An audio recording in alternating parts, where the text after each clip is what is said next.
I never imagined a dress could cost my son his dignity. It was a warm Saturday afternoon, the kind we reserved for family barbecues in the backyard of my parents' home. My son, Theo, 7 years old, with grass-stained jeans and a toy plane in his hand, had been running around with his cousins, chasing shadows and laughter. The adults lounged beneath the gazebo. My sister, Lauren, had just made her grand entrance in some over-the-top designer gown, parading across the grass like she was walking the Met Gala. Please subscribe to our channel and tell us in comments from where are you watching this video. Theo, mid-sprint and not watching where he was going, accidentally stepped on the hem of her ridiculous beige dress.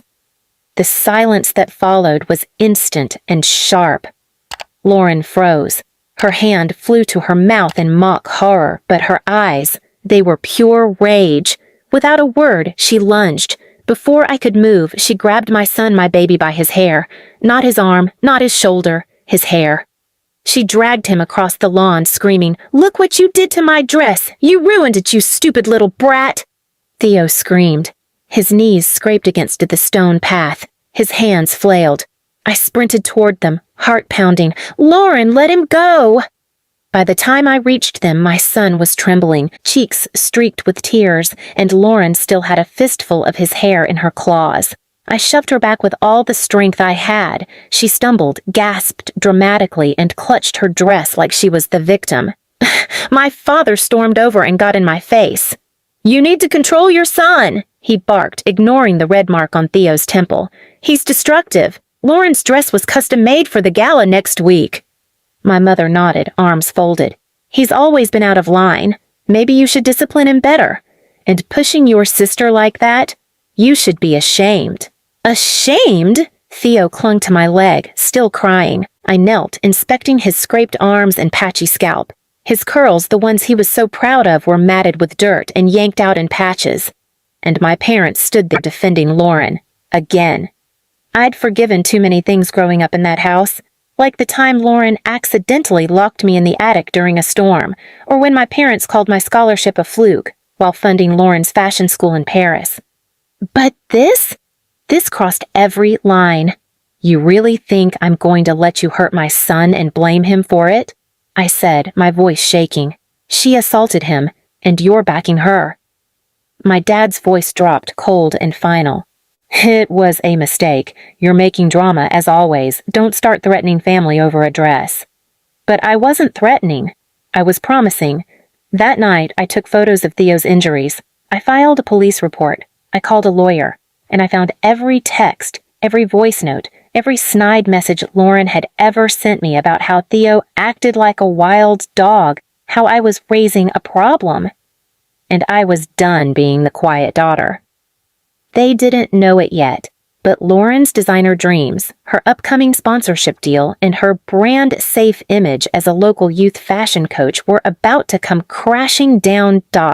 Because justice wasn't in that beige gown. It was coming from the mother of the boy she dragged across the yard.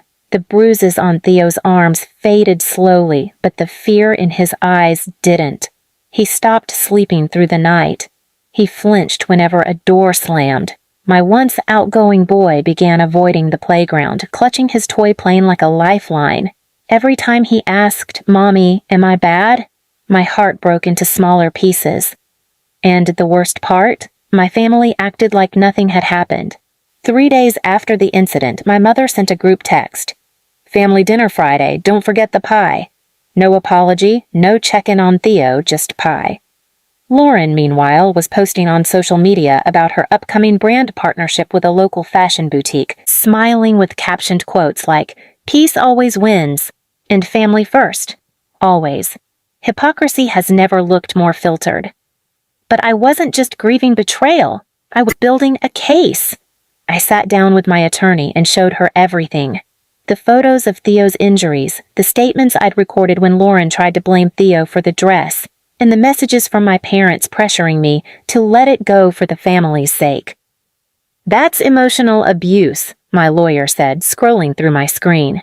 "And Lauren? She laid hands on a child. You have more than enough for a civil suit, possibly criminal charges."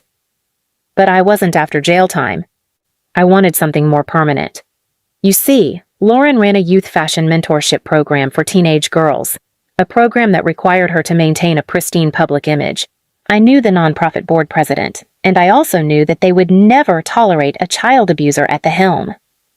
While my lawyer filed paperwork and collected statements from the few cousins who had witnessed the incident, I contacted every sponsor, every press outlet, and every parent who trusted Lauren with their children.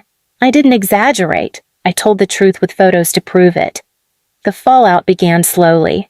First, a local parenting blog posted an anonymous piece titled, "Would you trust this designer with your daughter?" featuring a blurred photo of Lauren yanking Theo's curls.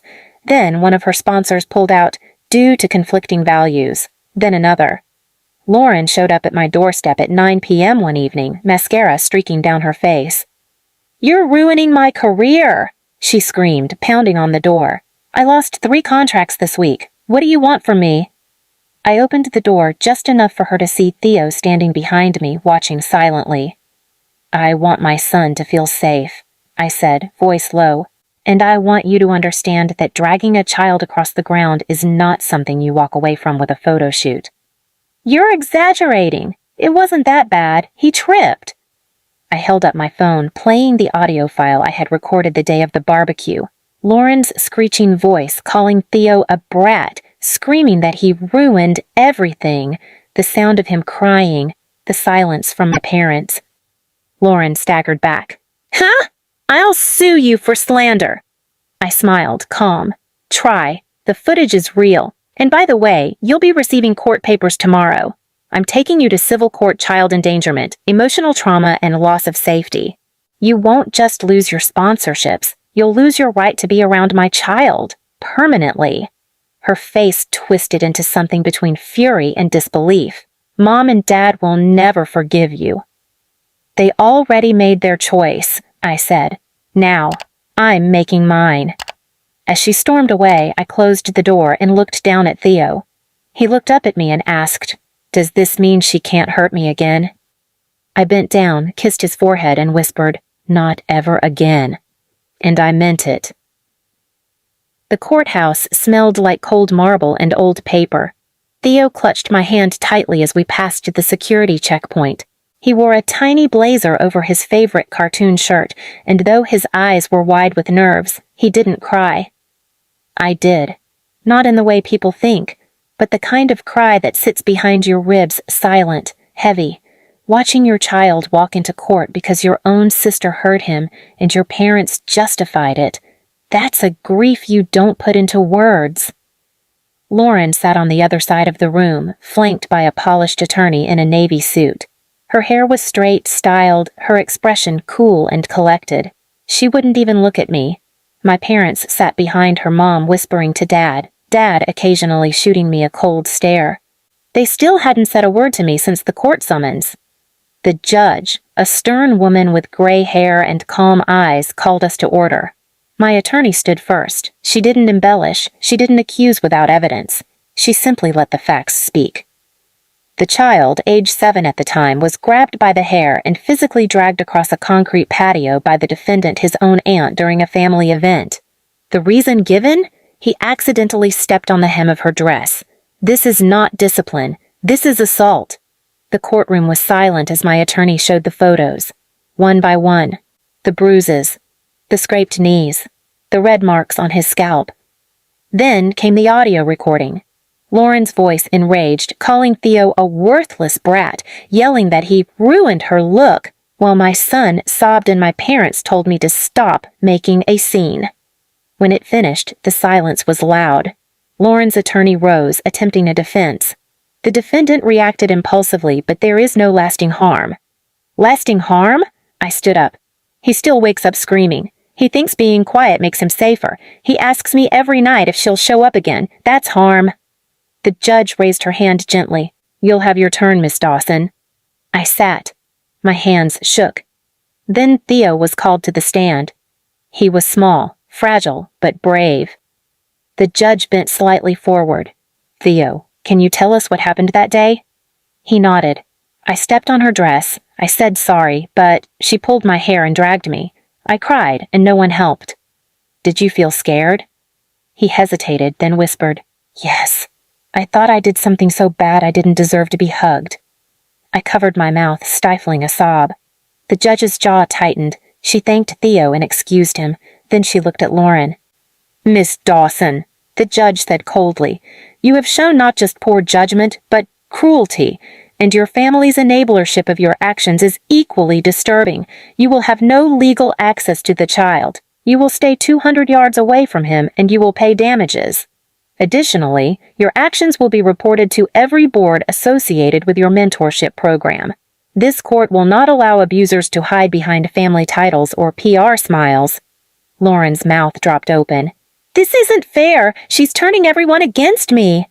The judge stared her down. "No, Miss Dawson, you did that yourself." The verdict was publicized in the local press. Lauren lost her mentorship role within 48 hours. Every sponsor pulled out. Her Instagram went dark. Her once polished reputation crumbled in real time. But what surprised me most was what happened 2 weeks later. A lawyer showed up at my door representing my parents. They were suing for grandparent visitation rights. Their claim? Our daughter has unjustly alienated us from our grandchild. I laughed. For the first time in weeks, I laughed so hard I nearly dropped my coffee. I met them in court again this time with documentation of every text they ignored, every photo of Theo's bruises they dismissed, every time they told me to not make waves. The judge took one look at the file and denied their motion instantly. "You enabled abuse," the judge said. "This child's safety is more important than your family ego."